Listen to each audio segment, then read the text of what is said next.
Si on veut savoir si tu es ingénieur ou pas, tu regardes tes notes de physique. Si tu as des bonnes notes en physique, tu comprends bien et tu l'aimes bien, c'est que tu es ingénieur. Mais si tu es bon en maths seulement, ça suffit pas. J'ai quitté le labo et j'ai recruté 4 personnes. Et j'ai dit à ces 4 personnes, j'ai du cash pour 3 mois. Si dans 3 mois, on n'a pas réussi, on ferme et c'est fini. Dans les 3 premiers mois, j'ai réussi à engranger à peu près 1,8 million $.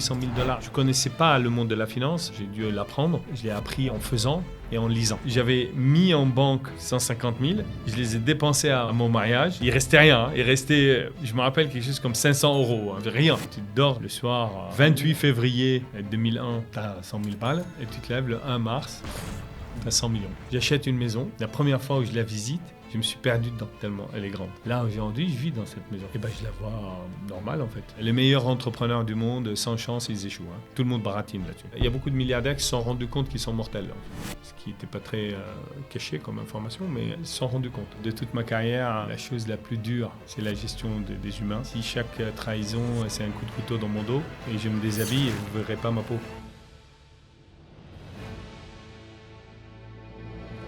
Alors Jean, bienvenue sur Métier de Rêve. Bon, bonjour, merci de m'accueillir. Si on commence l'histoire au début, Jean, donc toi tu as grandi au Liban dans un climat qui est compliqué, un climat de guerre notamment. Est-ce que tu peux nous dire voilà, un peu ce que tu retiens de ton enfance, ce que ça va te faire en fait, dans quel cadre tu grandis et quelle leçon tu retiens un peu de cette période-là? J'ai eu une enfance heureuse. C'est bizarre de dire ça quand on est dans la guerre. Une enfance heureuse parce que j'avais un foyer familial qui est très très heureux et parce qu'on a appris à résister en fait. Et le simple fait de vivre dans la guerre, dans notre guerre, c'était de la résistance. Ceci dit, c'est une guerre en fait. Et aujourd'hui, on voit les choses à la télé. On ne se rend pas compte ce que c'est qu'une guerre. L'autre jour, j'ai dit à quelqu'un, si tu penses c'est quoi une guerre, pense-y bien, imagine tout le bordel qu'il peut y avoir, c'est encore pire. Yeah. C'est ça la guerre. C'est vraiment très... Ça veut dire que moi, j'ai été éjecté de chez moi avec ma famille. Bon, on a eu de la chance d'être éjecté parce qu'on aurait pu mourir aussi. De nos maisons, on change... Là, vous dites à votre enfant, tiens, on va déménager à Paris, on va changer une école, on va machin, c'est... Oh là là, ça passe, enfin ça part dans des discussions, l'enfant va être perturbé, toutes ces choses-là qu'on écoute dans nos vies aujourd'hui en France. Mais moi, c'était même pas une discussion, hein. C'est tu dégages, c'est tout. Moi, je me rappelle, j'étais en 10e, c'est quoi 10e, CE1 ou CE2, je sais pas quoi. Et c'est là où il y a eu le massacre dans mon village, donc il fallait partir. On nous a éjectés en 2 jours. On a eu la chance de ne pas mourir, parce que 9 personnes de ma famille sont mortes quand même. Hein. Et du coup, on a échangé d'école. Et là, on reprend une autre école. Et... Quand tu dis on t'a éjecté, ça se passait comment? C'est des gars qui te disaient, écoute, là, ça pue pour vous, je vous conseille vraiment de partir, sinon... Non, là, ce qui se passe au Liban... on entend par exemple Israël qui dit quitter cette zone-là, je vais la frapper. Bon, la seule armée au monde qui fait ça, c'est Israël hein, d'ailleurs. Hein. En général, les autres armées, ils frappent. Hein. Franchement, il faut dire les choses comme ils sont. Non, nous, c'était pas ça. Nous, c'était massacre. Donc moi, j'ai vécu le massacre à 7 ans de tout mon village parce qu'on était chrétiens. Est mort celui qui est mort, ça s'est calmé et là tu peux plus rester parce que si tu restes ils peuvent te retuer hein. Donc tu avais une sorte de 24 heures pour fuir et moi je me rappelle on est parti de mon village dans une voiture américaine, une Buick américaine beige, je connais encore la couleur, mais on était dans...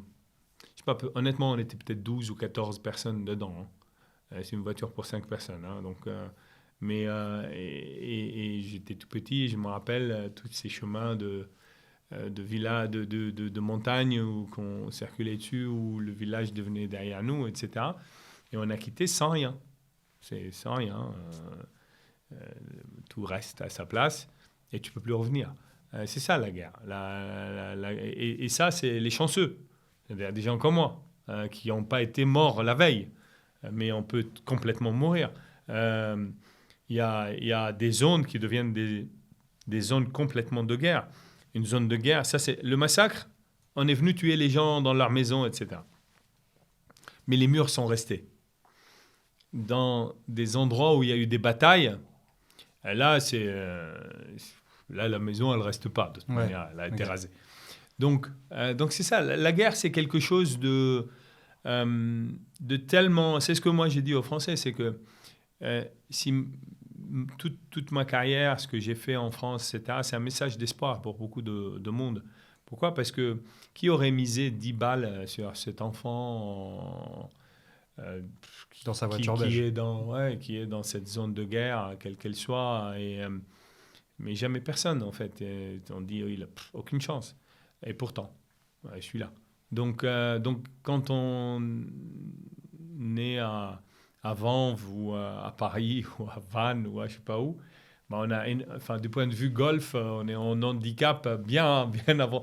On est devant, quoi. On tire du côté des filles, des femmes. C'est par rapport à moi où j'étais dans les champs, là, dans le buis. Donc voilà, et pourtant,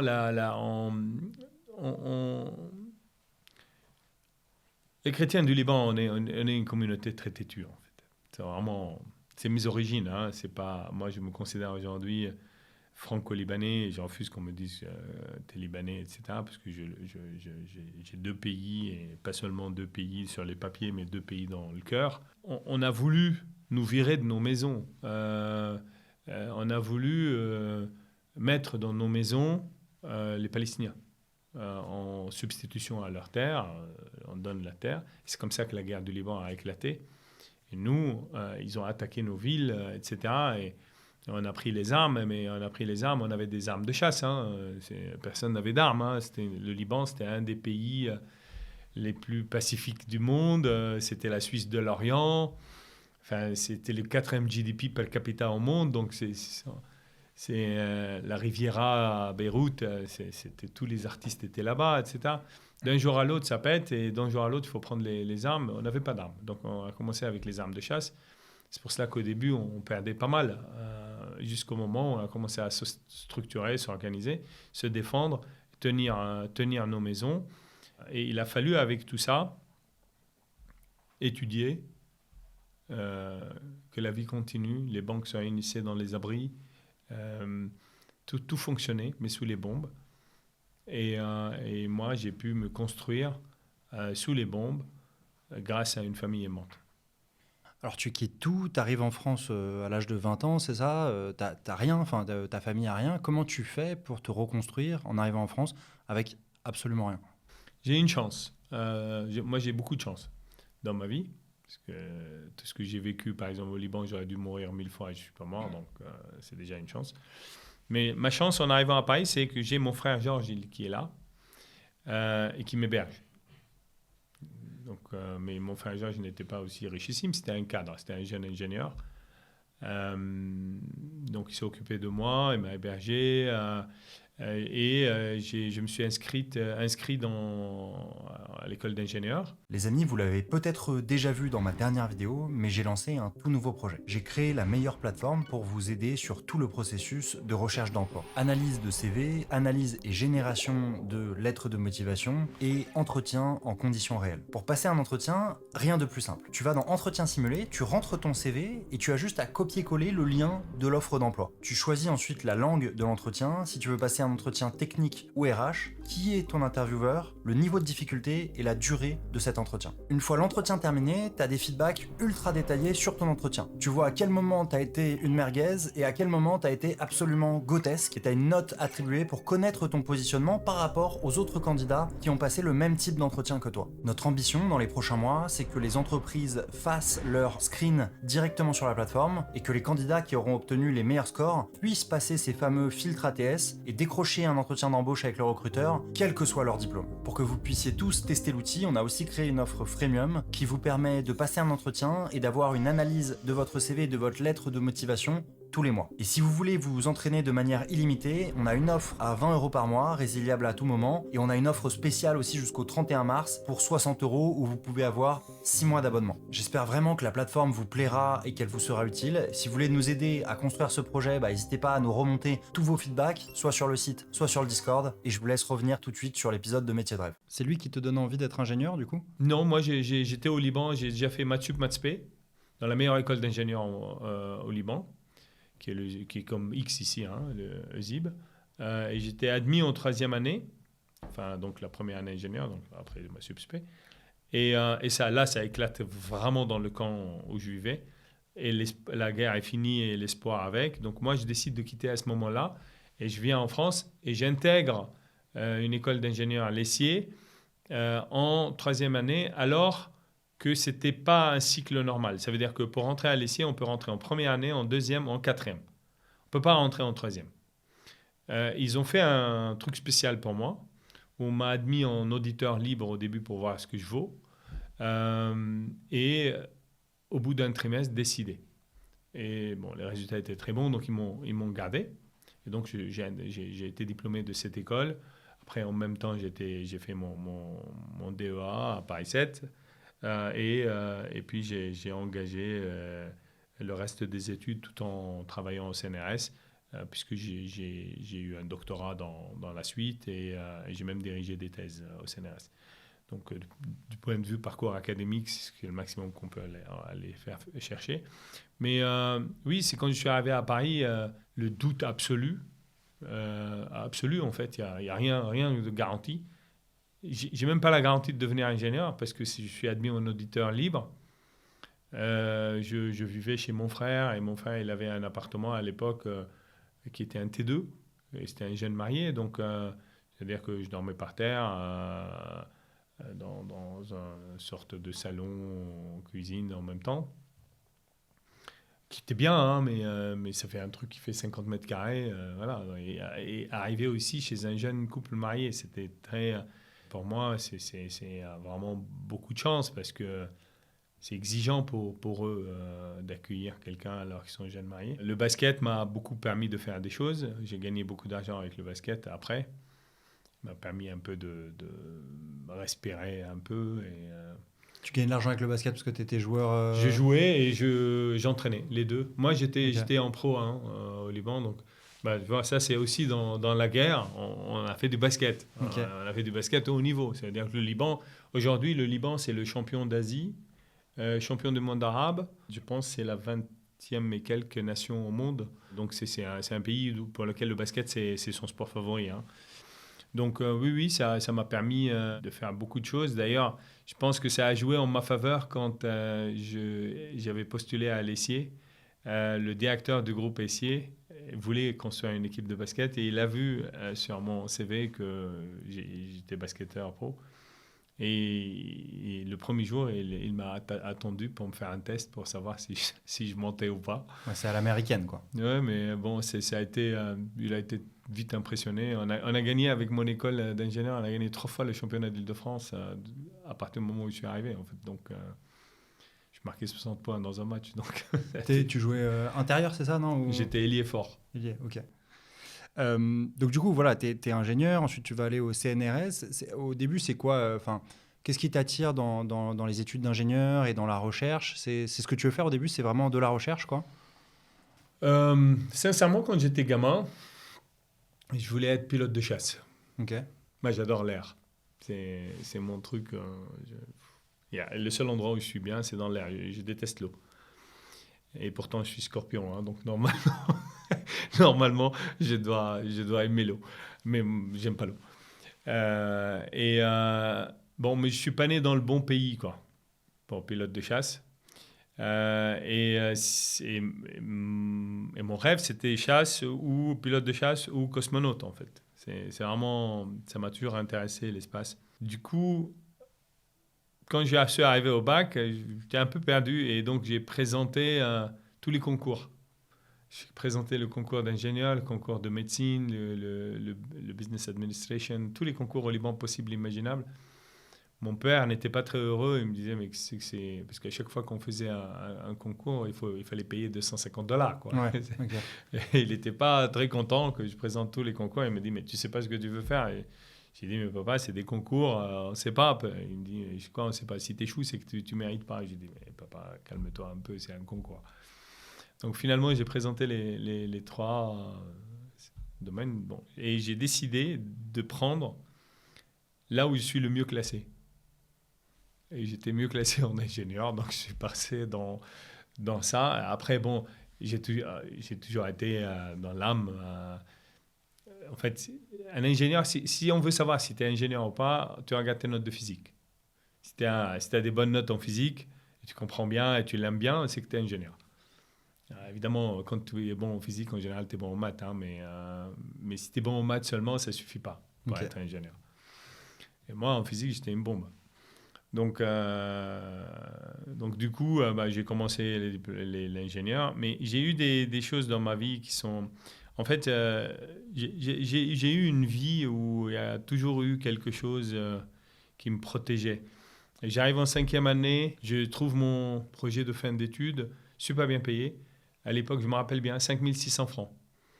Et le meilleur professeur de l'Essier, François Bayeux, vient me voir et il me dit tu feras ton stage avec moi, Karam. Et je lui dis non, je viens de trouver. Et moi, 5600 francs, c'était hors question que je les laisse passer, quoi. Donc, j'en avais besoin. Hein. Donc, il m'a dit, mais tu sais qui je suis? Je te dis, tu le fais avec moi, tu le fais avec moi. Et j'ai dit, oui, je sais qui vous êtes, mais j'ai besoin de cet argent, c'est pas possible. Il m'a dit, tu donnes pas ta réponse avant demain. Et il revient le lendemain, puis il me dit, bon, je t'ai trouvé une bourse pour 5600 francs. Et à partir de ce moment-là, il m'appelait Prince du Liban. Mais par contre, c'est grâce à ça que j'ai été sur les MEMS. J'étais un des premiers ingénieurs français sur les MEMS et je suis certainement le premier docteur français sur les MEMS qui va, dans la suite, ouvrir toute ma carrière sur les MEMS et ma première boîte, MEMSCAP. Tu peux expliquer ce que c'est les MEMS pour ceux qui ne connaissent pas? Oui, MEMS, c'est très facile. Hein, c'est Micro Electromechanical System comme acronyme. Mais en français, ça veut dire microsystème.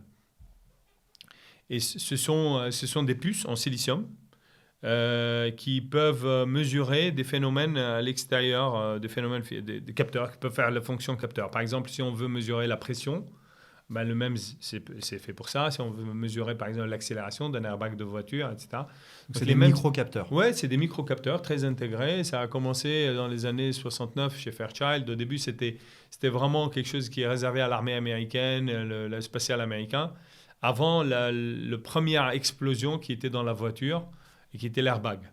Parce que c'est un MEMS qui mesure l'accélération et qui dit qu'on a fait un accident et donc déclenche une unité pyro, donc de l'électronique de puissance, qui va venir exploser cette entité, on fait une petite explosion qui sort le ballon, en fait. Donc, et les MEMS, là, ont connu leur premier essor, etc. Aujourd'hui, ils sont partout. Dans le téléphone portable, le microphone, c'est un MEMS.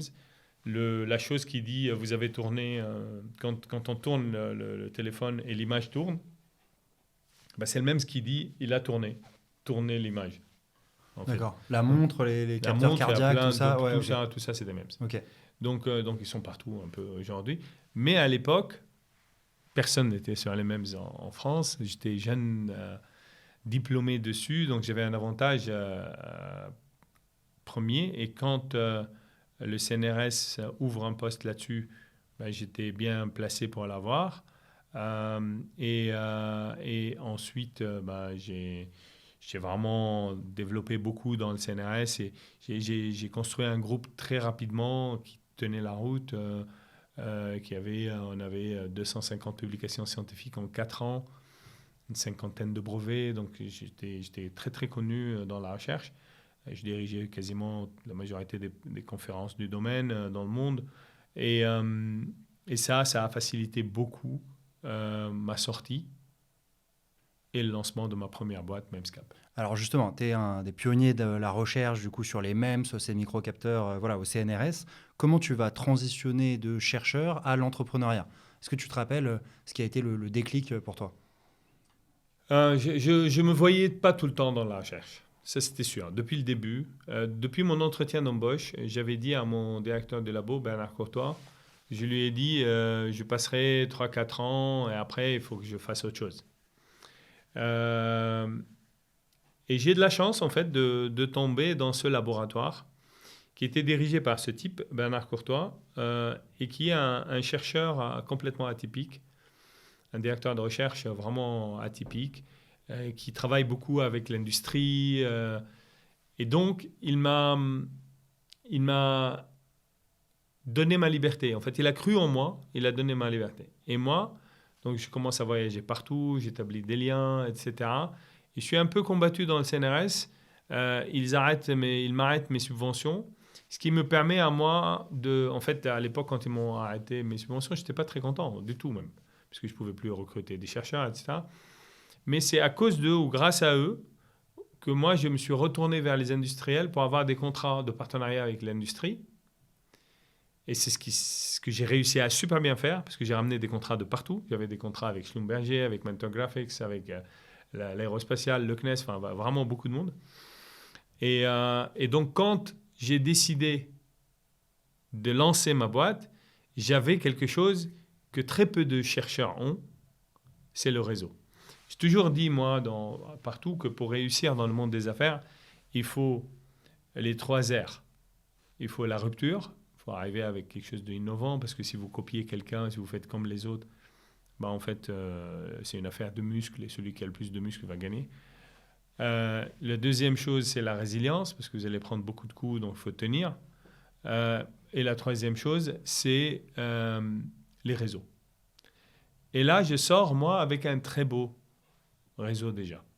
Ce qui me permet très, très vite, mais vraiment très vite, c'est-à-dire que j'ai créé Memscap sur papier novembre 97, mais là, réellement, la boîte a démarré le 5 mai 98. C'est là où moi, j'ai quitté le labo et j'ai recruté 4 personnes. Et j'ai dit à ces 4 personnes, j'ai du cash pour 3 mois. Si dans 3 mois, on n'a pas réussi, on ferme et c'est fini.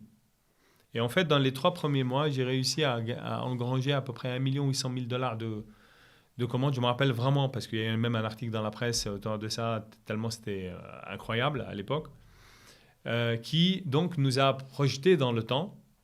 Et donc derrière, je vais faire le premier tour de table, où je lève 2 millions. Le deuxième tour, donc le premier tour en novembre 98, je lève 2 millions à une valeur de 10. Deuxième tour en avril 2000, je lève 11 millions à une valeur de 45. Et en mars 2001, 2 ans et 8 mois après la création de la boîte, je la cote en bourse pour 430 millions en levant 101 millions plus 16 millions de green shoe. Donc une enveloppe de surallotement. Parce que le business model, donc tu vends des micro-capteurs, on imagine ça comme quelque chose un peu dans la deep tech où voilà, c'est pas, ça met du temps à créer le produit, avoir les commandes. Enfin, tu es obligé de lever de l'argent sur un business comme ça. Ouais, mais j'étais malin en fait. J'ai commencé par vendre des logiciels pour la conception des MEMS. Et en même temps, je préparais la propriété intellectuelle. Et j'ai développé des choses... j'ai développé des techniques. Je faisais payer les clients pay to see. J'avais fait ça. C'est-à-dire que je demandais, tu payes $250 000 et je t'autorise à influencer la spec du produit. Et c'était très innovant, etc. Et j'ai réussi avec mes réseaux à avoir de l'adhésion autour de ça. Et ce qui a quand même été incroyable à l'époque. On le voit en fait dans la progression de la valo, dans le suivi des investisseurs, etc. C'était vraiment fort, quoi. Donc, et évidemment, moi, je connaissais pas le monde de la finance. J'ai dû l'apprendre. Je l'ai appris en faisant et en lisant. Je lisais beaucoup de livres, beaucoup. Je passais mon temps à lire en fait. Je partais aux États-Unis, je revenais avec un sac rempli de livres et je le lisais. Je commençais dès que l'avion décollait, je lisais tout le temps en fait, pour un peu couvrir tous mes manques. tout le côté finance, Là, aujourd'hui, vous avez plein de podcasts. Enfin, franchement, le monde a énormément changé. On a des podcasts, on apprend, on tape sur YouTube 2 mots, il y a 30 millions de vidéos qui sortent. Ce qui fait qu'il y a plus de compétition aussi. Il y a plus de gens qui... Il y a plus de compétition et plus, les gens sont plus compétents, d'ailleurs. Ouais. C'est sûr. Hein. D'ailleurs, on le voit dans Qui veut être mon associé. C'est très, très simple.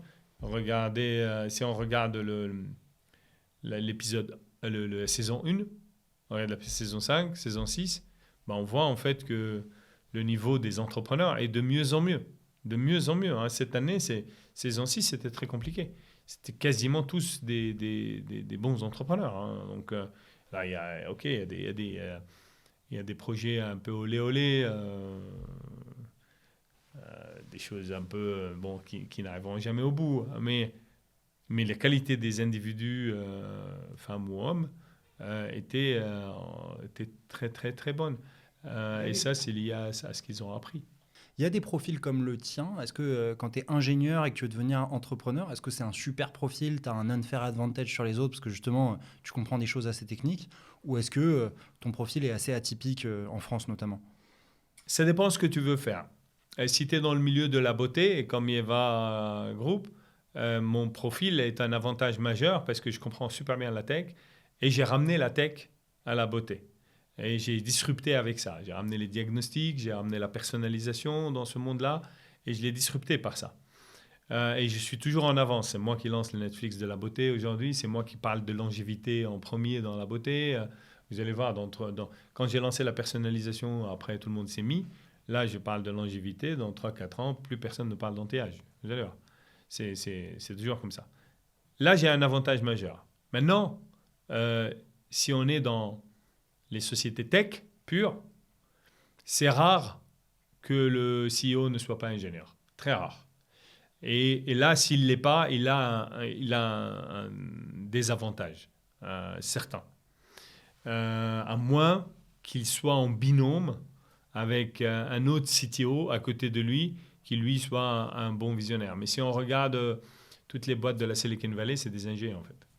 En fait, ce que tu dis, c'est soit c'est dans une industrie tech et là c'est obligé d'être ingénieur, soit c'est dans une industrie qui n'a rien à voir et là c'est un énorme avantage parce que tu peux être très disruptif en ramenant une petite fibre tech sur une industrie, la beauté par exemple, qui a priori n'avait rien de tech, quoi. Ouais, tu n'as pas besoin d'être ingénieur pour disrupter dans le monde de la beauté ou le machin, mais certainement le fait d'être ingénieur te donne des atouts, te donne des billets. Et puis en fait, un G, c'est une formation dure en France. Ça veut dire quand on fait maths sup, maths spé, quand on... Après, c'est des bosseurs, c'est des gens qui sont... On est structuré pour le travail, on est généraliste en France, donc on comprend beaucoup de choses et on est capable de prendre n'importe quoi, de le lire et de comprendre en fait et d'évoluer dedans. Donc c'est vrai que c'est une formation qui a son avantage. Ouais. Alors en 2001, juste avant l'introduction en bourse de Memscap, tu racontes que tes avocats vont estimer ton patrimoine et qu'ils arrivent à une estimation de 116 millions d'euros. Qu'est-ce que ça te fait à ce moment-là? Est-ce que c'est vraiment un déclic pour toi ou est-ce que ça faisait un moment que tu te considérais... En fait, c'est pas mes avocats. Ça veut dire que c'est vrai que cette histoire-là que je raconte, c'est parce que je les ai surpris en train de calculer mon patrimoine quand j'ai ouvert à la porte. Ils devaient travailler sur le document de REF et eux, ils étaient en train de calculer combien ça vaut mes trucs. Et c'est marrant parce que dans l'IPO, on dit, bon, c'est dans 10 jours, quoi. Dès que la boîte est cotée, voilà, c'est ce qu'il vaut. Mais la réalité, c'est que le jour où la boîte est cotée, le 1er mars, et moi, ce que j'ai reçu, les relevés des banques dans cette période-là, c'est simple, j'avais 27% d'une boîte qui vaut 430 et je peux vendre mes titres. D'ailleurs, j'ai vendu à l'intro en bourse 4,2 millions à l'époque pour moi. Pour te dérisquer un peu, Non, on a négocié à l'introduction en bourse. Il y a toujours quelque chose qu'on appelle les lock-up des actionnaires historiques. Le PSI veut rassurer le marché. Il dit, voilà, nous, on a obtenu le lock-up des actionnaires historiques pour 3 mois, 6 mois, 12 mois, où les actionnaires historiques donc, s'engagent à ne pas vendre. D'accord. C'est pour cela qu'on l'appelle lock-up. Et c'est toujours un moment de négo. C'est pas le cas dans Yeva Group, on n'a pas du tout négocié parce qu'en Yeva Group, on a pris tout de suite, nous, tous, l'engagement de lock-up pour 6 mois, 100% du capital. Ce qui me laisse à moi le temps de développer la liquidité, de stabiliser le cours, etc. Avec Memscap, ça a été une discussion forte là-dessus. On voulait vendre une partie, il y a certains des gens qui voulaient vendre, mais en même temps, les banques voulaient une lock-up, on lève beaucoup d'argent, la boîte est jeune. Donc, quand on leur a dit il y a vente dans le discours on appelle ça secondaire. Il y a la primaire, c'est quand on crée des nouvelles actions à l'émission. Et les secondaires, c'est des ventes d'actions existantes. Et donc, quand on a dit secondaire, mais la salle était pleine. Pour l'intro en bourse de Memscap, il y avait 3 banquiers. Mais c'était de l'aboiement, c'était plus de discussion. Et à un moment donné, on les a laissés parler. Et mon conseiller de l'époque, Yannick Petit, il a dit, dès que ça s'est baissé un tout petit peu, il a dit, en contrepartie, donc tout le monde s'est tu, et il a dit, d'un lock-up de 12 mois. Ce qui n'est pas les normes. La norme, en général, c'est 3-6 mois. 6 mois. La norme, c'est 6 mois. Et nous, on était prêts à aller jusqu'à 12 mois, mais à condition que 10% de l'offre soit réservée en secondaire dès l'IPO. Ça veut dire que moi, j'ai levé 101 millions d'euros. Sur les 101 millions, il y avait 10 millions de ventes. D'accord. Et 90 millions, 11 millions d'actions nouvelles. Dans les 10 millions de ventes, on a distribué ça aux actionnaires à l'époque d'une manière ou d'une autre. Et moi, j'en ai eu 4,2 millions à l'époque.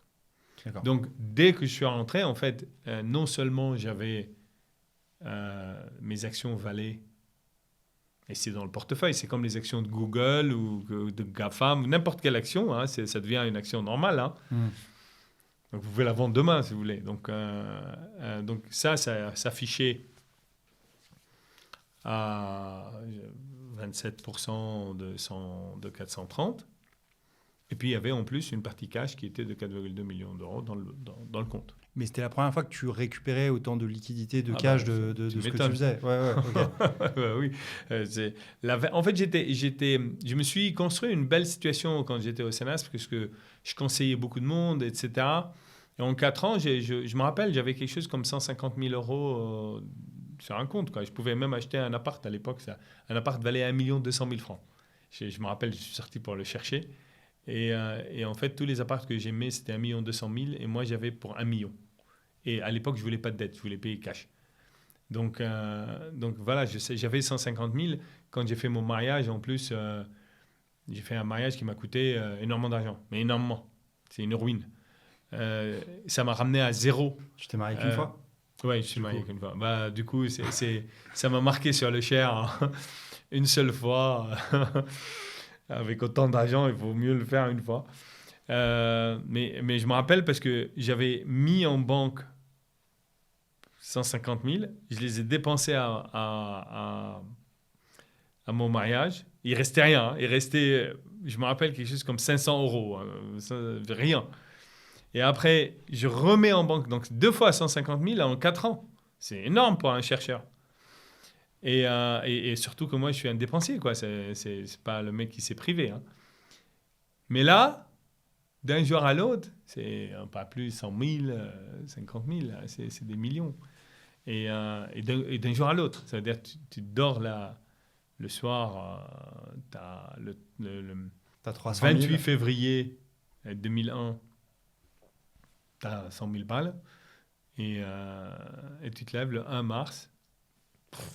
T'as 100 millions. Ouais, Toi, ça te fait quoi à ce moment-là ? Tu te dis, c'est bon, je suis à l'abri. Tu te dis, l'époque où j'étais dans cette bagnole beige en train de m'éclipser, elle est loin. C'est bon, je suis définitivement à l'abri toute ma vie. Ou tu le savais déjà ou... Est-ce qu'il y a un vrai déclic à ce moment-là où tu touches les 4 millions ou... Le moment même de la soirée, quand le livre se ferme et que je sais que je suis coté, là, on a un sentiment de vraiment de force incroyable, de puissance très très fort. Et ce n'est pas que vous, en fait, c'est que tous les autres, tous les gens te regardent comme ça. Le regard des gens change tout de suite, à l'instant même. Euh, et, euh, et tu es au sommet du monde, vraiment. Moi, ça a duré même pas 12 heures.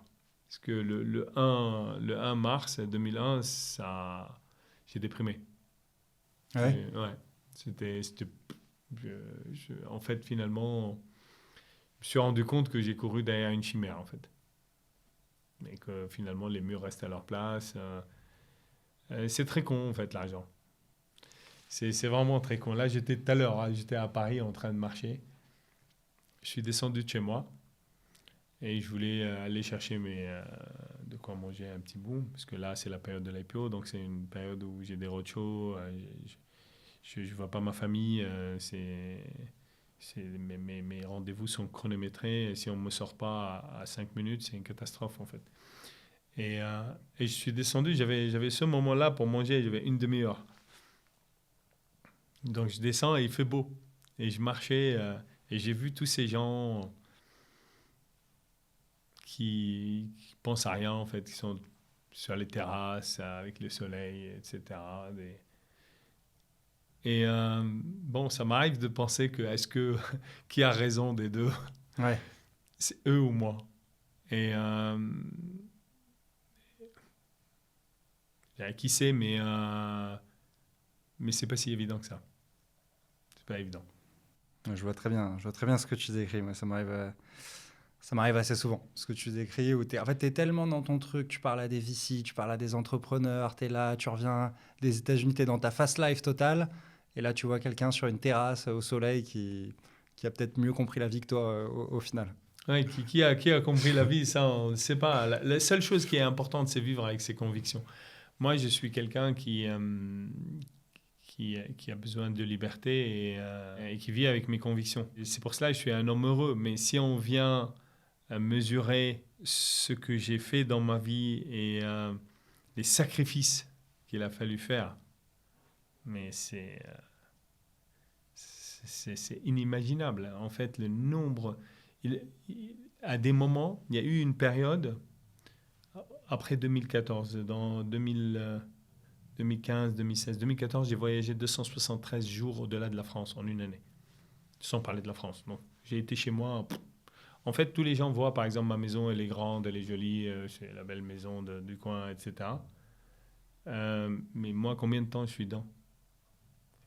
Si on, si on réfléchit, en fait, on fait ça pour sa famille à un moment donné.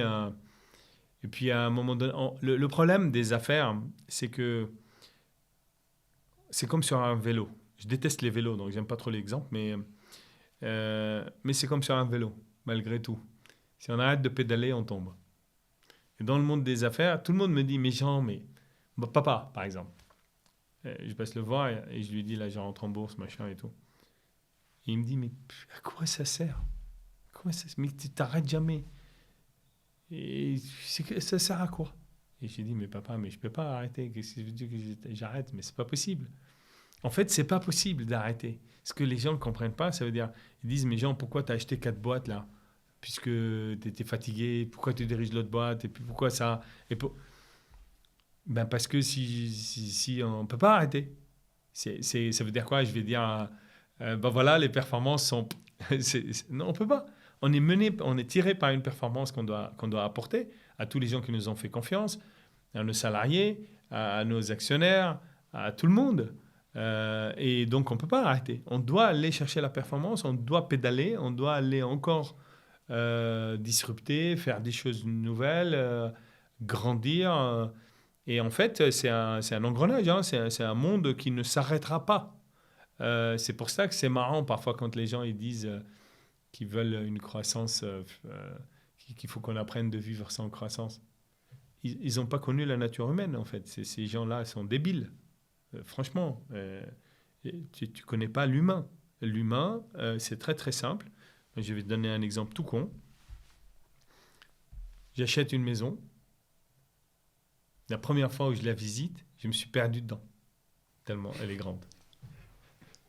Et je dis, mon père, il vient avec moi. Mon père, c'est quelqu'un de très modeste. Pour lui, l'argent, zéro, pas une valeur.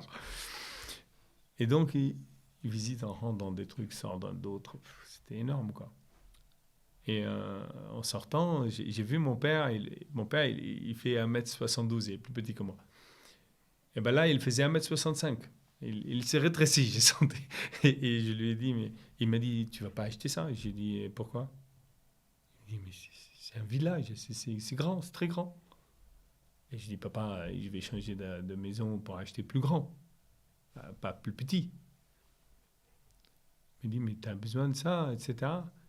Et c'est vrai que, je me rappelle, j'ai trouvé la maison énorme. Là, aujourd'hui, je vis dans cette maison. Enfin, c'est ma maison principale. Et ben, je la vois normale, en fait. Tu te perds plus. Là, je la vois normale. C'est pire que c'est pas perdre. Mais je la vois normale. Je vois que, ouais, en fait, ça peut être encore plus grand. Et ça, c'est la nature humaine. La nature humaine, c'est on lui donne un truc, il s'y habitue vite, et après, il cherche encore plus. Donc, tous les gens qui disent que le monde va vivre sans croissance et sans machin, c'est des fous. Parce qu'ils ne connaissent pas la nature, même de l'humain.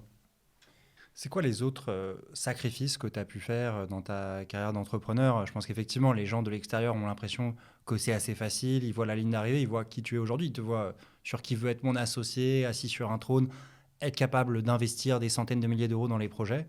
C'est quoi les choses auxquelles tu as dû renoncer sur le chemin? Beaucoup de choses. Beaucoup de choses. C'est vrai, c'est une belle question. Parce que on veut, moi, je suis parmi ceux qui poussent pour que la France devienne une terre d'entreprendre. Ma participation dans Gvema, aujourd'hui, qui va être mon associé à Amplify, à côté de Michel Benzono, et tout ce qu'on fait, c'est pour vraiment faire vibrer le tissu entrepreneurial français et construire une terre d'entreprise et d'entreprendre.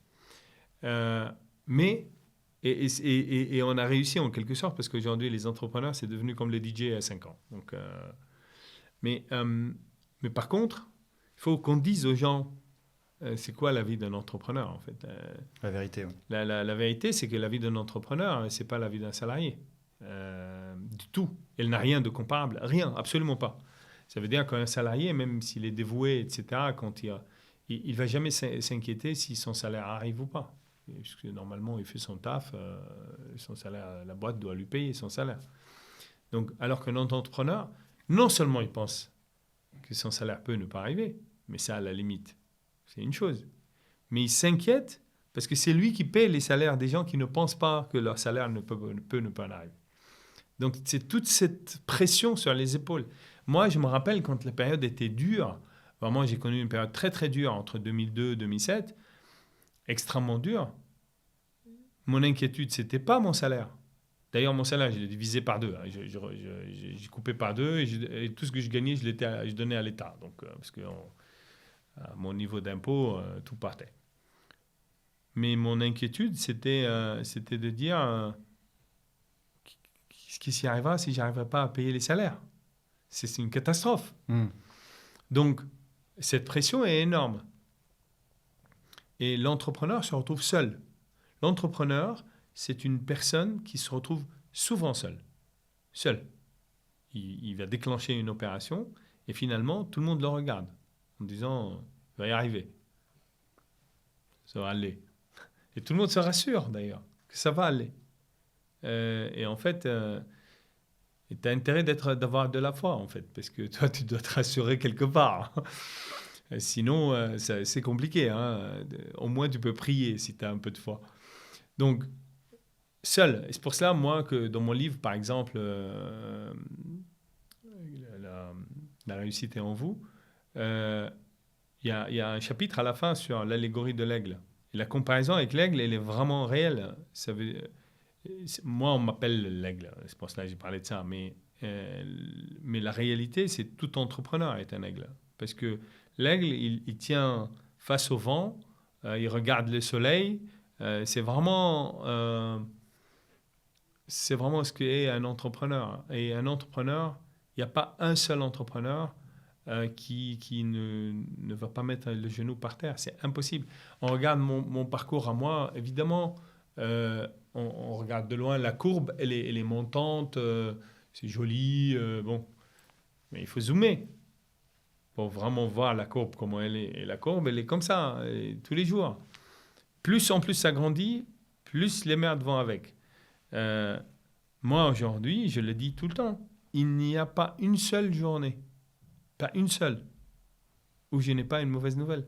Pas une seule. C'est-à-dire qu'il n'y a pas de repos. Samedi, dimanche, toujours, il y a une mauvaise nouvelle. Et le problème, c'est que moi, aujourd'hui, je reçois à peu près 10 000 messages par semaine. Si je m'arrête de nettoyer, mais c'est la folie, en fait, parce que ça devient 20 000. Ouais. 2 semaines, les gens, s'ils me disent « Pourquoi tu ne prends pas de vacances ?» Longtemps. Si je m'arrête, je prends des vacances. Mais même pendant les vacances, je fais des choses. Parce que si je ne fais pas, imagine seulement, tu rentres, tu as 20 000 messages, tu te pends, en fait. Donc, tu dois tout le temps l'éliminer, tout le temps. Et quand tu élimines des choses et tu nettoies, et tu fais les trucs, il y a forcément un bandit qui t'a envoyé un message à la noix et dans lequel il y a un problème. Et donc, le pire, ça arrive quand tu veux rentrer dormir. Un dernier coup, et ça, maintenant, je ne fais plus ce dernier coup. Parce que ça me tue. Parce qu'après, toute la nuit, tu travailles. Donc, ça, ce sont des sacrifices. Les sacrifices, moi, par exemple, je n'ai pas vu mes enfants grandir. Il n'y a pas pire comme sacrifice pour moi. C'est pour un père poule comme moi. Enfin, moi, je suis un loup avec mes enfants. Mes enfants, ils ont besoin de mon cœur. Je le sors par mes mains, quoi. C'est aucun problème. Hein. Tu as combien d'enfants ? 2. J'ai des jumeaux. Et du coup, je ne les ai pas vus grandir. Aujourd'hui, je regarde certaines photos, parfois quand je suis seul, et je paierais beaucoup d'argent pour revoir mes enfants à l'âge de 4-5 ans, etc. En 2014, quand j'ai voyagé là, c'est presque, franchement, si j'ajoute la France, c'est plus de 300 jours sur l'année. 300 jours sur l'année, mais ça veut dire que quand ils avaient 5 ans, je les ai vus au maximum sur l'année, une 50aine de jours, quoi. C'est rien. Donc, il y a des gens qui s'en foutent, hein. Mais moi, je m'en fous pas du tout. Moi, je les adore, quoi. Donc, mais c'est le sacrifice du métier, quoi. J'ai choisi ce métier et je vis avec mes convictions. Et moi, je ne suis pas quelqu'un qui pleurniche sur son sort. Donc, une fois que j'ai fait des choix, je les fais jusqu'au bout. Mais ce sont des choses qui font partie du choix de la vie d'un entrepreneur. Sur ce que tu disais sur, tu as une mauvaise nouvelle tous les jours. Churchill donne cette définition du succès, tu la connais certainement, mais il dit le succès, c'est cette capacité à enchaîner les échecs en restant enthousiaste, quoi. Et je trouve que c'est assez juste, tu vois, sur... Churchill, il a des phrases magnifiques. Sur ce à quoi ressemble la vie d'entrepreneur. Alors, tu en as parlé un petit peu, tu l'as un petit peu évoqué, mais donc plus tard, tu vas créer Yeva Group, qui est dans la cosmétique, un secteur sur lequel on ne t'attend pas du tout, a priori. Comment est-ce que tu t'es retrouvé là-dedans ? Un peu de chance au début, hein, mais c'est toujours la chance. Il faut savoir une chose, hein, les meilleurs entrepreneurs du monde, sans chance, ils échouent. Hein. Tout le monde baratine là-dessus. Tout le monde dit que non, la chance... Non, si, la chance est importante. Si tu es excellent, tu finiras pas par réussir quoi qu'il. Si t'as pas de chance, moi j'en connais hein, quelques-uns qui sont vraiment bons, mais ils n'ont pas de chance. Ils n'ont pas de chance, vraiment. Donc, la balle ne vient pas. En fait... Moi, je donne toujours cette image de foot, là, parce que tout le monde aime le foot. On a beau être Ronaldo. OK ? Alors, Ronaldo, vu qu'il est bon, il va passer tout le temps à bouger. Créer l'opportunité pour que la balle vienne. Sinon, on ne peut pas lui passer. Donc, le bon entrepreneur va toujours être dans l'action pour créer l'opportunité. Est-ce que la chance lui amène la balle ? Il ne va pas rester comme ça et dire « j'ai pas de chance ». Donc, il va créer beaucoup d'opportunités, énormément d'opportunités pour être en position de frapper face au but. Okay. Mais il faut que la balle arrive. Sinon, il va fouetter l'air. Donc, si la balle n'arrive pas, c'est mort. Moi, si la balle arrive, je la mets au fond. Ça, je le sais. Alors, Et je crée tout le temps ma place pour que mes coéquipiers puissent me passer la balle. alors, qui te fait la passe sur Yeva Group, du coup? La balle sur Eva Group, rien du tout, un concours de circonstances. J'arrive pour un grain de beauté sur ma jambe chez un dermato et je me rends compte qu'ils n'ont absolument aucune techno. Et je me dis, bon, chercher des diversifications. Je me suis dit, pourquoi pas faire un appareil qui mesure les caractéristiques de la peau et le vendre dans le dermato. Ce que je fais, un article dans la presse, et derrière ça, toute la cosmétique vient me voir. Toute. Et je me dis, mais pourquoi ils viennent, ces gens-là? C'est bizarre. Et j'ai commencé à m'intéresser à ça. C'était en 2002. Je ne lance Yoma qu'en 2010. Donc, beaucoup de temps après. Parce que je n'étais pas du tout convaincu. Moi, je n'investis pas dans un marché que je ne comprends pas. C'est la première règle. Et je n'investis pas si je n'ai pas une techno de rupture. C'est la deuxième règle. Sur la première règle, je ne connaissais rien sur ce milieu. Donc, il est urgent de rien faire. Mais je suis curieux.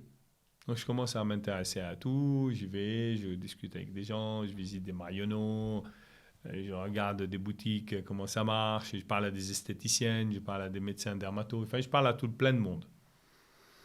Je rencontre des gens, dont Vera Stroubi, qui, elle, était à l'époque présidente de Thierry Mugler, qui me pousse beaucoup pour faire quelque chose. Mais je ne croyais pas jusqu'en 2007, où je commençais à comprendre ce marché. Et j'avais créé cet appareil et qui est devenu la référence de la métrologie de la peau. Et je me suis dit, tiens, en fait, on fait du sur-mesure, on fait de la mesure. Pourquoi ne pas faire de la cosmétique sur mesure? Une marque, l'inverse de à moi, Yoma. Et donc, on mesure la peau et en fonction de ça, la techno recommande un soin personnalisé, allant même jusqu'à la formule personnalisée. Mais l'idée était géniale. Et puis, du point de vue business, c'est exactement le modèle de l'imprimante jet d'encre, où l'imprimante ne ramène pas de business, c'est l'encre qui ramène de business. Ici, l'appareil de diagnostic, tout ça, sera le enabler du business, où il faut que le business se fasse sur les crèmes. Sauf qu'à l'époque, je ne savais pas faire des crèmes. Donc, j'ai acheté un laboratoire qui faisait des crèmes très concentrées, qui a l'approche des crèmes concentrées, donc efficaces, parce qu'il était hors question pour moi de faire des choses placebo, quoi. Il fallait vraiment que ça soit hyper concentré, hyper efficace, etc. Et du coup, on achète, on construit la marque Yoma. Et à un moment donné, on fait des tests sur le marché et on se rend compte qu'on a quelque chose qui est devenu une bombe. Donc, on lance sur le marché en 2010. Donc, je crée Yoma en 2010. J'achète toutes les assets de ça qui étaient dans Memscap. On les rachète. On ramène de financement. Sur la première année, je finance Yoma à 10,5 millions d'euros. Et les chiffres pas directs. De zéro, on fait tout de suite 2,5 millions la première année. Donc, c'est vraiment superbe pour une première année. Et la deuxième année, même pas la deuxième année, le 14e mois, 15e mois, une éleveur arrive et elle achète. Et c'est ce qui me met dans le monde de la beauté, qui m'excite beaucoup. Donc, je regarde beaucoup. Jusqu'en 2020, où on crée Eva, avec une approche complètement différente. Et Eva, c'est aujourd'hui le numéro 1 de la beauté personnalisée. C'est une maison de marque, de services et d'expérience qui est activée par l'IA, la tech et la data et portée par le storytelling, le contenu et les communautés. Donc on voit bien mon côté tech qui reste dominant tout le temps, qui est le côté disrupteur, différenciateur, etc. C'est une maison de marque, on a beaucoup de marques.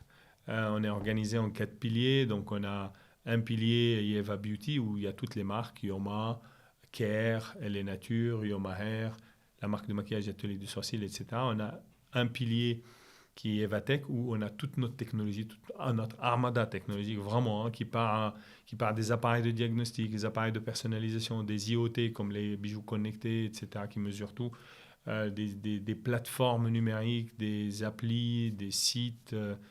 On a beaucoup de tech. Troisième pilier, Yeva Experience, ce sont nos boutiques. L'atelier du sourcil, on a 130 boutiques entre l'atelier du sourcil et le boudoir de regard en France. Et le côté média avec My Little Paris et le newsletter avec une communauté de plus de 4 millions d'abonnés, toutes de bouche à oreille en fait, avec des taux d'ouverture de 57%. Donc c'est un média expérientiel très puissant qui a su se continuer dans le physique, puisqu'il a construit des box qui racontent une histoire et qui vont chez l'abonné avec My Little Box, Gambit Box.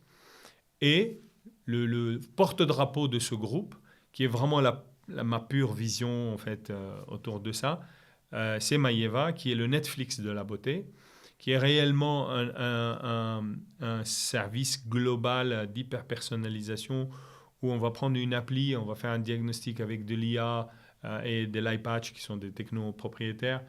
Et en fait, à partir de là, on va recommander tout le rituel beauté, que ce soit en soins, en capillaire ou en make-up. On reçoit ça chez soi. Au troisième mois, on reçoit un bijou connecté qui mesure tout le stress environnemental autour de nous. Ça veut dire l'humidité, la température, les UV, les luminosités, les bruits sonores, notre activité, les pollutions internes, par exemple tous les composés volatiles organiques, le CO, CO2. Il est même connecté au satellite Galileo qui donne la pollution externe.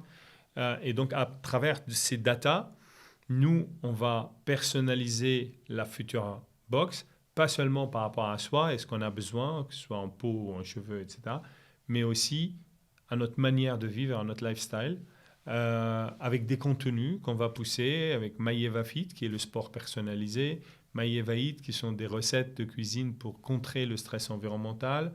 On a Maïeva Money, qui est un voucher qu'on peut échanger pour des produits pour aller dans nos boutiques, vivre des expériences beauté. Donc en fait, en gros, on a des abonnés aujourd'hui qui paient un montant par mois et nous, on s'occupe de toute leur beauté avec un objectif qui est la Beautiful Longevity. Ça veut dire ce que moi j'ai dit à la télé, moi je veux mourir beau, moi je suis quelqu'un qui n'a pas peur de la mort, mais qui a peur de la vieillesse.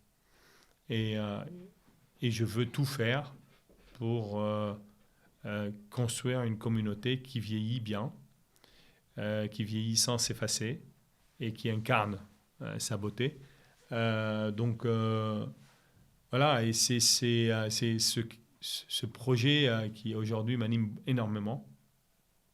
Et on a réussi par de la croissance organique et la croissance externe de passer de 0 à plus de 43 millions d'euros, 43,4 millions d'euros de chiffre d'affaires en 5 ans, avec aussi l'objectif d'aller doubler ce chiffre d'affaires avant 2028.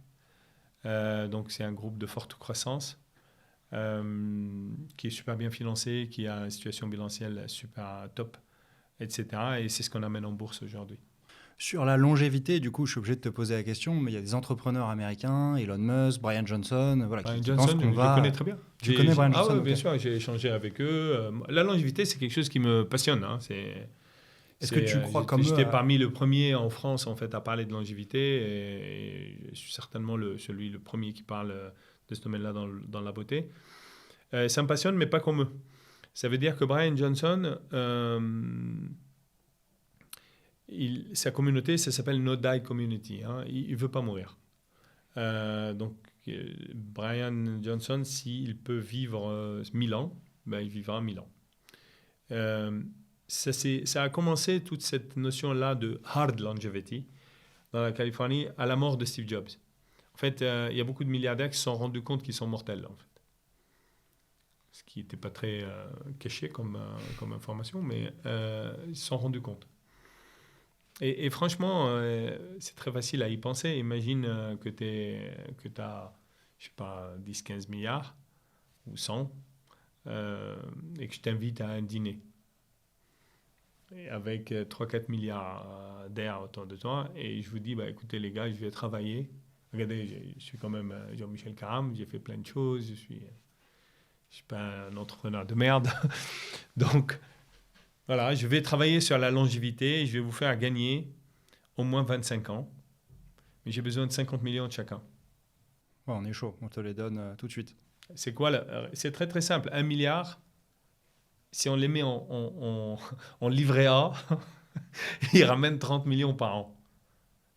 C'est chaque milliard. Donc, et certainement, ils ne sont pas placés en livret A. Donc, ils ramènent plus. Et quand on en a 100, bah voilà. Donc, qu'est-ce que ça leur fait de te donner d'investir dans ça l'intérêt d'une journée ou d'une semaine? Rien. Si tu réussis, bah banco, 25 ans. Si tu échoues, bah, on va considérer que l'action en bourse a bougé un tout petit peu. Donc, et c'est comme ça que ça a pilulé aux États-Unis les boîtes sur la longévité. Il faut savoir que la question aujourd'hui, c'est what does it mean to be human? Hein? Aujourd'hui, j'espère pas, mais tu fais un accident, on te coupe un bras, tu as une prothèse, tu restes qui tu es. Je te vois demain, je te reconnais. Bon. Et moi, mon cœur faillit, on me met un cœur en téflon de chez Carmat, je reste vivant. Quand tu vas me voir, tu vas m'appeler Jean et je vais te connaître. Finalement, la seule chose qui caractérise un humain, aujourd'hui définit un humain, scientifiquement, c'est le cerveau. Tout le reste, c'est des périphéries. C'est comme dans un ordinateur, le CPU, et le reste, c'est des imprimantes, c'est des je sais pas quoi.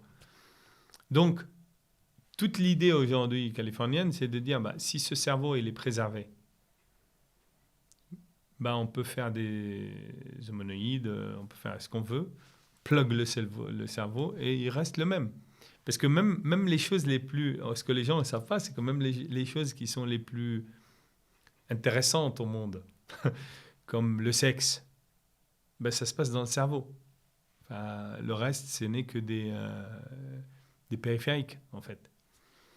Donc, il y a toute cette théorie qui porte une recherche. C'est dans la Silicon Valley, aux États-Unis d'ordre général, autour de la longévité. Il y a toute une autre qui est sur la longévité, c'est celle de Brian Johnson, qui, lui, il a une vie qui ressemble à un truc de laboratoire, quoi. Ouais. Il est tout le temps en train de changer son plasma, de s'injecter, de dire... Et moi, quand je le vois, je vois qu'il est blanc. Vraiment. Et moi, de toute manière, si tu viens me dire aujourd'hui, Jean, je te donne 100 années de plus, 100. Mais tu dois aller à l'hôpital toutes les semaines, je te dis, garde tes 100 ans. Mais à l'hôpital, pour moi, je ne veux pas y mettre les pieds. Donc, c'est deux objectifs. Moi, je veux pas trop... C'est pas mon principal objectif de ne pas mourir. D'accord. Je voudrais bien reculer un peu l'âge de la mort, si je peux, si je suis bien. Mais pour moi, mon objectif principal, c'est que notre courbe de vie, elle monte, on monte, voilà, on grandit, on a 30, etc., on plafonne, et puis on descend. Et on descend lentement, lentement, et il y a le paradoxe de l'oxygène un jour qui vient nous achever. Et on meurt. Moi, cette courbe-là, plutôt que descendre comme ça, j'aimerais bien la remonter un tout petit peu pour qu'elle soit comme ça, quitte à avoir un effet d'avalanche à la fin. Ça, c'est ma théorie. Pourquoi? Parce que ceci permettra à quoi? Ceci permettra qu'on vive le plus longtemps possible bien. Ce que je ne veux pas, c'est la dégradation de l'humain. C'est l'humiliation de la vieillesse. Général de Gaulle, il disait la vieillesse, c'est un naufrage. Et j'y crois. Et je pense qu'il y a plein de gens qui acceptent la vieillesse plus que d'autres. Moi, je suis parmi ceux qui n'acceptent pas trop la vieillesse. Plus on a vécu fort, etc., plus la vieillesse nous met dans l'autre côté du miroir. Donc, on a envie de ne pas y aller. Et j'ai développé toute cette approche. J'ai commencé d'abord à m'intéresser aux zones bleues. même s'il y a pas mal de discussions autour des zones bleues, etc. Mais c'est intéressant, ça a déclenché. En fait, les gens, ils crachent tout de suite sur plein de choses. On commence sur les zones bleues, puis il y a quelqu'un qui écrit des trucs de la zone bleue, donc les zones bleues, ça devient machin. Je m'en fous. Moi, ce qui compte pour moi, c'est qu'il y a toujours des travaux qui déclenchent des idées nouvelles, qui déclenchent des initiatives, et les zones bleues ont été utiles là-dessus. Moi, personnellement, je me suis intéressé en disant, bah tiens, si on arrive à avoir une vie saine, du bien-être, de la beauté combinée, faire ça dans un cadre de Netflix, avec de la tech, avec de la data, avec tout ce qu'il faut, et vivre bien, et réussir à vieillir plus dignement, et quitte à vivre un peu plus, bah c'est top. Et c'est mon axe. Là, tu es en plein dans l'introduction en bourse de ta boîte Yeva Group, mais c'est pas la première fois, ouais, c'est ça, c'est ce que j'allais te dire. Ça se passe comment quand on fait l'introduction en bourse de sa boîte? En fait, une introduction en bourse, c'est une étape dans l'évolution de l'entreprise. On vient en bourse pour dire qu'on est une boîte qui va rester dans le paysage. C'est pas une boîte qu'on va acheter. On veut construire quelque chose de grand. On vient pour lever de l'argent, pour avoir une monnaie d'échange, etc. Donc, il y a plein de choses.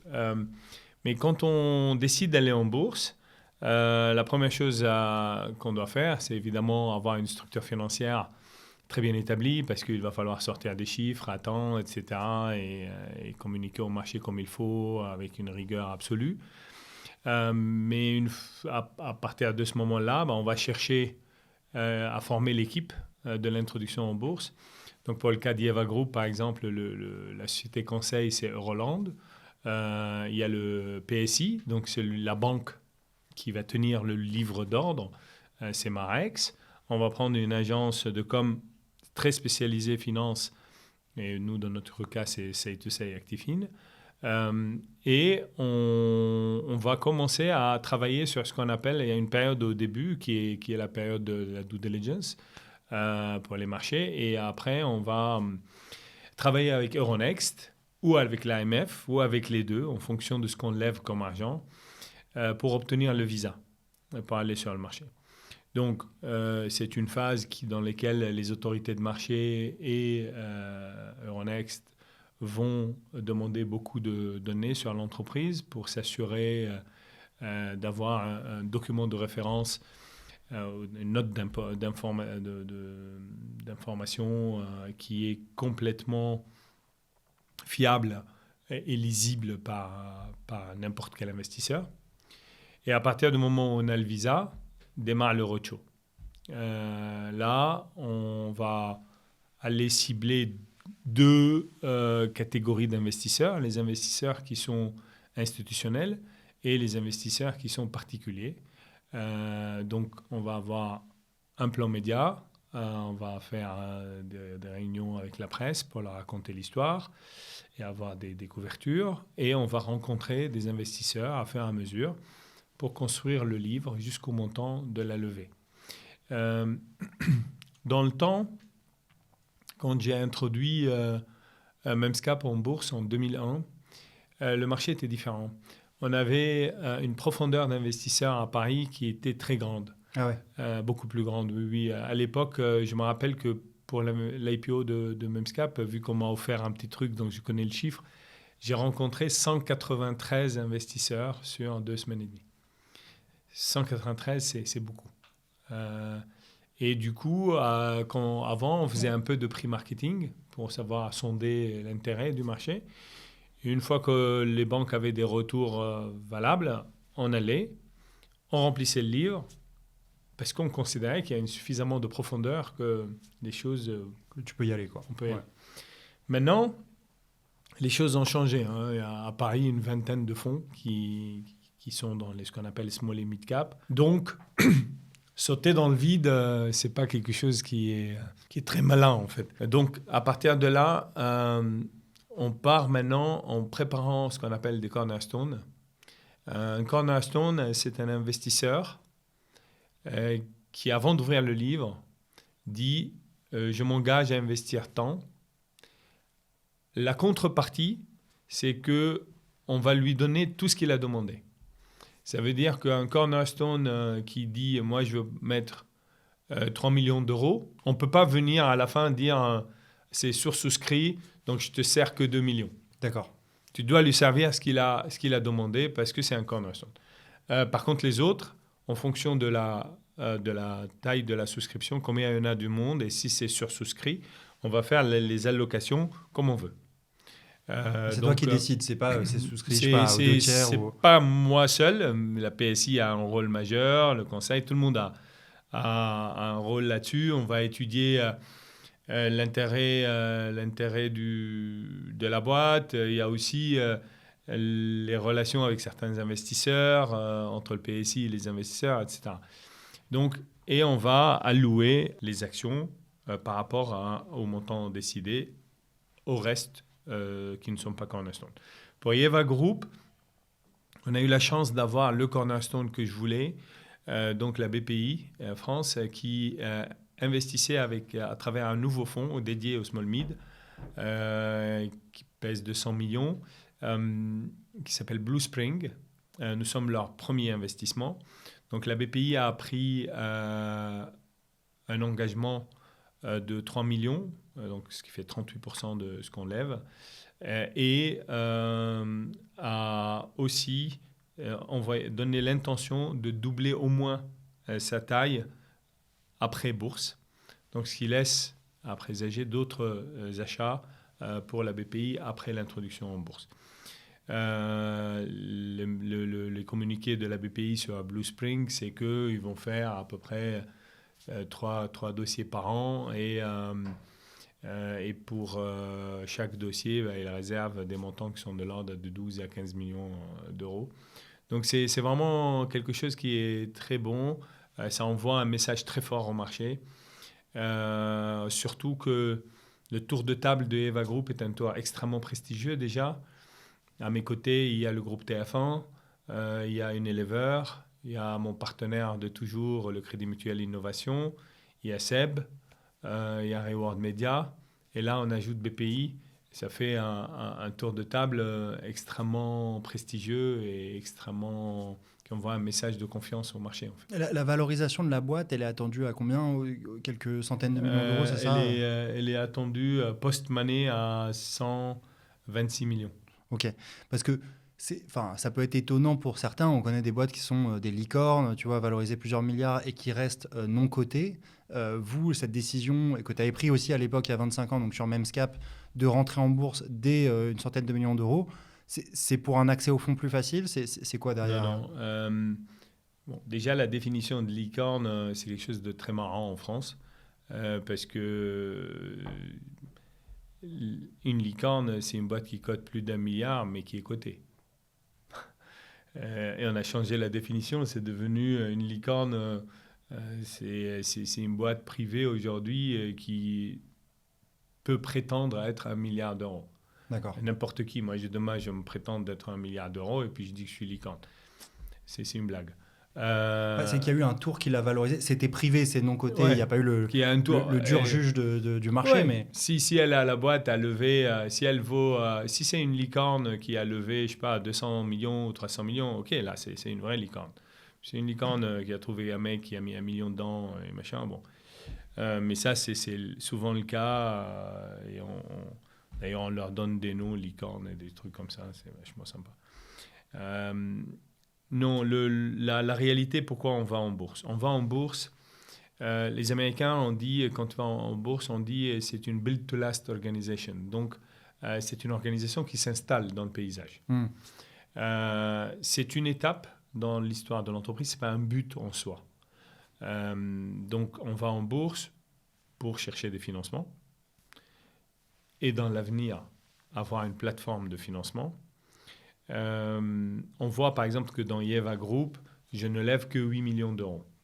Alors que quand j'ai fait l'intro de Memscap, j'ai levé 101 millions. Donc c'est différent.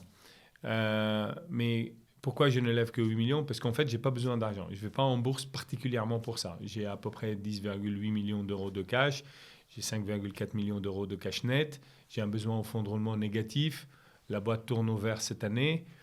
Donc réellement, ce n'est pas le cash qui m'intéresse. Ouais, c'est un message fort de dire, voilà, moi je suis prêt à passer le juge du marché, je suis prêt à être valorisé, je suis prêt à vous montrer que sur une valorisation publique réelle, vous allez voir, ça vaut vraiment ça. C'est au-delà. Bon, en fait, moi, pour ma valo, quand il y a tous ces gens-là qui l'ont valorisé, ça commence à faire beaucoup de monde chez moi.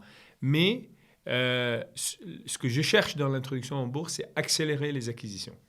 Le groupe IEVA a acquis en 5 ans 4 entreprises.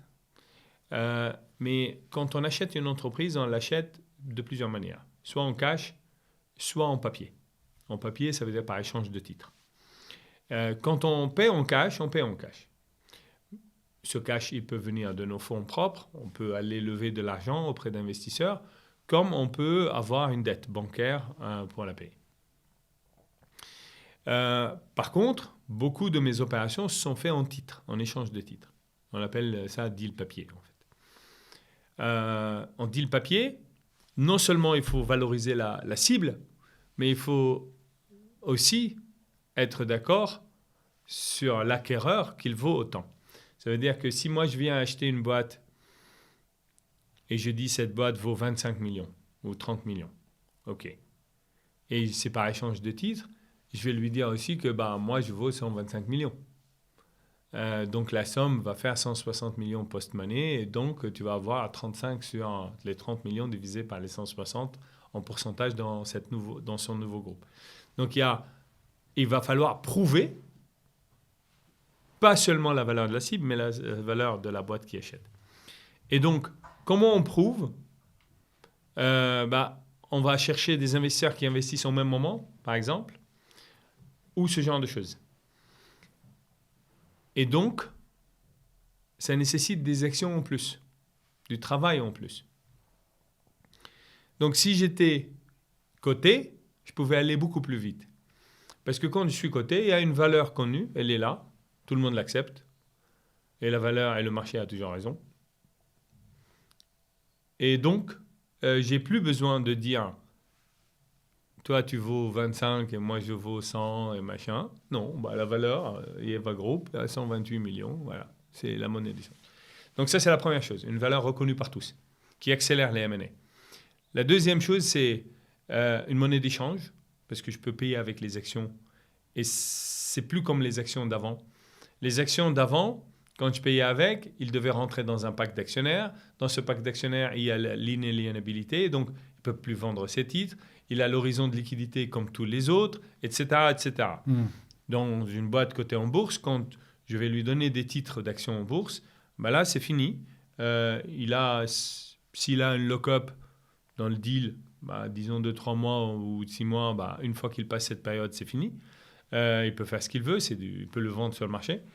Donc, c'est vraiment quelque chose qui est très proche du cash. C'est une monnaie d'échange. Et en plus, on peut lever des dettes conséquentes sur un collatéral, tout simplement parce que ce collatéral est admis par tous et qui est la valeur de la boîte. Donc, principalement, c'est ça les choses. Alors, évidemment, quand on part en bourse, on doit avoir une certaine gouvernance, on doit avoir une transparence financière, on doit avoir un business plan. La bourse déteste les déceptions, donc on doit avoir un news flow, on doit être plus ou moins sûr, enfin même plus que moins sûr de nos chiffres et ce qu'on va faire, parce que le marché, on va lui donner des guidance et les guidance, il faut les faire. Si vous ne les faites pas, le marché vous corrige tout de suite. Dans le temps, quand on ratait nos communiqués, nos prévisionnels, en fait, ou les guidance des analystes, ou ce genre de choses, le consensus du marché, quand on les ratait, on passait une mauvaise journée en bourse, on perdait 10 points, et c'était dur. Là, on a beau valoir, je ne sais pas combien de milliards, l'autre jour, je ne veux pas les citer pour ne pas leur faire du mal, mais une boîte qui vaut plusieurs milliards, elle a ouvert à moins 30, direct. Moins 30 à un milliard, en milliards, ça fait des milliards qui s'évaporent en 2 jours. Parce que les résultats étaient en dessous. Parce que les résultats étaient un tout petit peu en dessous, pas beaucoup, du consensus attendu par le marché. Et donc la bourse est devenue très sévère aujourd'hui. Elle distingue plus les large caps des small caps, des mid caps. Enfin, la réaction est presque identique du point de vue violence si vous ratez. Donc, il faut, quand on va en bourse, se préparer à avoir un news flow qui soit un bon news flow parce que le marché, il est beaucoup plus, quand on est en bourse, les investisseurs sont beaucoup plus court-termistes que les investisseurs qui sont dans le privé. Quand le Crédit Mutuel rentre chez moi, il rentre pour 5, 7 ans. Quand un fonds boursier rentre, en général, il peut sortir en 2 jours, il peut rester 3 mois. Alors, il y a des fonds qui sont longs. La BPI, par exemple, son fonds est long. L'idée, c'est qu'on est là pour quelques années, mais ça, c'est rare. Alors, tu as été assez médiatisé, notamment récemment, pour ton passage sur Qui veut être mon associé. Qu'est-ce que ça t'apporte concrètement, ce passage? On voit les autres membres du jury, par exemple, qui créent un club deal, qui profitent de cette notoriété aussi pour la monétiser assez rapidement. Toi, qu'est-ce que ça t'apporte de passer sur Qui veut être mon associé? Ça me coûte. Tu dois investir combien? C'est quoi le deal? Tu fais à peu près, on va dire, tu as une enveloppe qui est de l'ordre, de un petit million par saison. Moi, j'ai fait la saison 5, la saison 6. Sur la saison 6, c'est moi qui ai eu le plus d'exposition à la télé en temps, en tournage donc, et en nombre de deals. Alice a fait en montant un peu plus que moi cette année, je pense 100 000 de plus ou quelque chose comme ça, mais Alice a fait plus en montant. Moi, j'ai fait plus en deal que tout le monde. J'ai 11 deals sur les 34, donc ça fait beaucoup. Mais pour moi, en fait, je n'ai pas fait ça pour lancer un club deal. Moi, j'ai réussi avant d'aller chez Gvema. Gvema, pour moi, c'était une excitation. Moi, j'ai besoin de... Pour vivre, j'ai besoin de jouer, en fait. Sinon, je m'emmerde. J'ai besoin de jouer, j'ai besoin d'apprendre. Et c'était un monde entièrement nouveau que j'ai découvert en 5e saison, beaucoup plus à l'aise en 6e, on va dire. Ça fait partie d'une pensée globale que j'ai commencé à avoir, qui est au-delà de ma réussite à moi, de mes affaires, etc. C'est d'être utile pour la France, encore plus utile pour ce pays et permettre à d'autres entrepreneurs de réussir. Et ça passe par des outils. Mon livre était le premier outil qui va être La réussite est en vous chez Michel Lafon, qui est le premier contact avec moi. Après, ma chaîne YouTube qui est vraiment des leçons pour les entrepreneurs purs. Le livre, tout le monde peut le lire. Les entrepreneurs peuvent trouver seulement leur beurre dedans, mais tout le monde peut le lire. La chaîne YouTube, non. La chaîne YouTube, elle est vraiment... Il y a des récits de vie, il y a des choses sur la spiritualité, mais c'est les entrepreneurs qui sont le focus. Après, il y a eu, donc, qui veut être mon associé, qui m'a poussé à monter mon bras d'investissement Skill, avec lequel j'investis, avec même d'autres entrepreneurs qui m'ont rejoint. Mais c'est une société d'investissement normale, ce n'est pas un club deal. Et pour qu'on te prenne dans Skill, il faut être parrainé. D'accord. Donc c'est même pas, c'est pas ouvert à tout le monde. C'est pas quelqu'un, n'importe qui vient et il me dit je vais. Là, on a fait rentrer dans Skill deux nouveaux entrepreneurs, un qui nous ramène le côté pharma, l'autre qui nous ramène le côté food, et on les a triés sur. Enfin, tout le monde doit les coopter. Donc c'est moi et mon écosystème et donc l'émission et Amplify aujourd'hui qui est l'école, le digital, la marque, et donc tout ça, ça permet d'être utile, d'agir pour ça.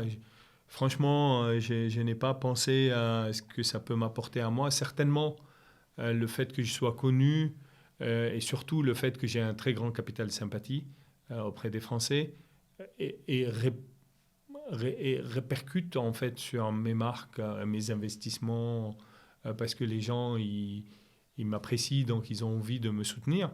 Mais j'ai pas l'intention de monter un club deal ou de faire des choses comme ça. Non.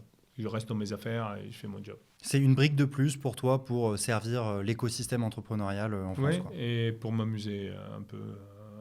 Parce que de toute manière, dans mes choix, si l'entrepreneur n'est pas à mon goût, je vais pas. Ok. C'est la première chose que je regarde. Je dis, est-ce que je peux passer du temps avec lui ou pas? Il va m'embêter. C'est vraiment première réflexion. Et après, s'il est un vrai entrepreneur, et après, si je peux l'impacter, et c'est là où je vais. Quel est le conseil que tu aurais aimé qu'on te donne quand tu avais 20 ans, quand tu arrivais en France et que tu avais tout à construire devant toi? Que l'humain serait la chose la plus difficile.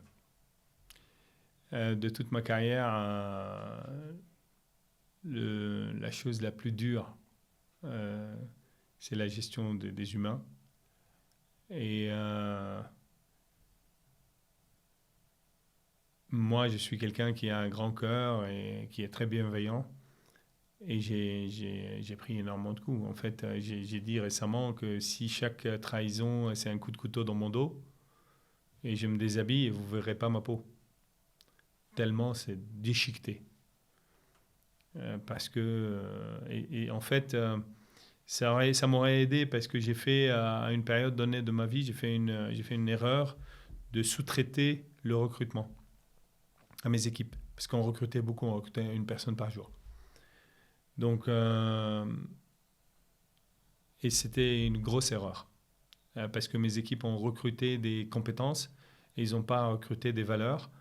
Et quand ça va bien, les compétences, ça va. Mais quand ça merdouille, c'est les valeurs qui sortent. Heureusement que l'IA arrive. Heureusement. Parce que l'IA remet les soft skills en haut. Et tout le monde va regarder maintenant les soft skills. Les hard skills, on peut les avoir tous.